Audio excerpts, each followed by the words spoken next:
नमस्कार मित्रांनो, सांगली जिल्हा रुग्णालयाअंतर्गत लवकरच 220 पदांची पदभरती केल्या जाणार आहे। बघा, या संदर्भात संपूर्ण माहिती काय येते या व्हिडिओच्या मार्फत आपण बघणार आहोत। बघा की एकूण यामध्ये सांगली वसंतदादा पाटील शासकीय रुग्णालयामध्ये एकूण 739 इतक्या मंजूर पदापैकी फक्त 519 पद भरलेले आहेत। उर्वरित 220 पद रिक्त आहेत।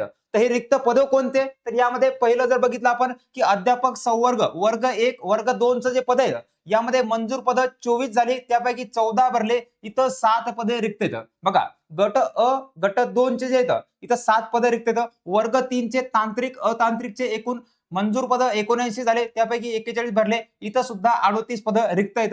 वर्ग 3 चं परिचर्या संवर्ग हे जे पद आहे यासाठी मंजूर 399 पद झाली, त्यापैकी 356 भरले गेले, 43 पद या ठिकाणी रिक्त आहेत।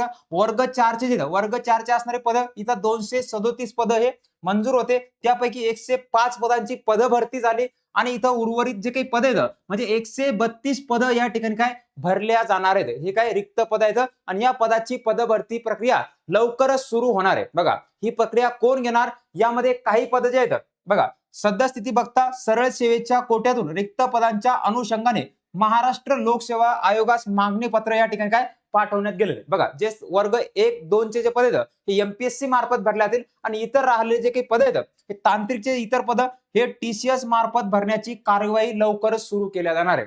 त्या दृष्टिकोनातून आतापासून आपण अभ्यासाला सुरुवात करणं अत्यंत गरजेचे आहे। म्हणून रिलायबल स्पर्धा परीक्षा केंद्रामार्फत ऑनलाईन स्वरूपाची बॅचेस आपल्या रिलायबल एसपीके या ऍपवर सुरू झालेले आहेत। बघा, संपूर्ण सरळ सेवा समावेशक बॅच फक्त आणि फक्त 1999 रुपयामध्ये तुम्हाला या प्ले स्टोअरला गेल्यानंतर रिलायबल एसपीके या ऍपवर प्राप्त होणार आहे। काही अडचण जर असली तर तुम्ही खाली दिलेल्या नंबरवर संपर्क साधून तुम्ही अधिक माहिती विचारू शकता।